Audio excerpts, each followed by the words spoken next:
అక్కడికి సమీపంలో ఒక అద్భుతమైన శివాలయం ఉంది. ఇప్పుడు మనం చూస్తున్నది అదే. ఈ శివాలయంలో చాలా పురాతనమైన శివాలయం. ఈ త్రివిక్రమ ఆలయానికి సమీపంలోనే ఈ శివాలయం కొలువుతీరి ఉంది. ఇక్కడ ఉన్నటువంటి అద్భుతమైన శిల్పకళ, ముఖ్యంగా మూల విరాట్ అయినటువంటి పరమేశ్వరుడు ఎంతో అద్భుతమైన శివలింగాకారంలో ఇక్కడ మనకు దర్శనమిస్తారు. అతిపెద్ద ఆలయం. ఆలయంలో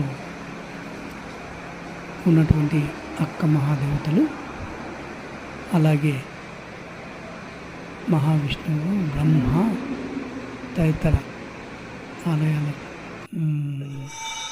ప్రతిమలతో పాటు ఇక్కడ మనం చూస్తున్న త్రివిక్రమ ఆలయంలోనే మరొక అద్భుతమైన ఆలయం శ్రీకృష్ణ ఆలయం ఉంది. ఇక్కడ చూడండి. ఈ శ్రీకృష్ణ ఆలయం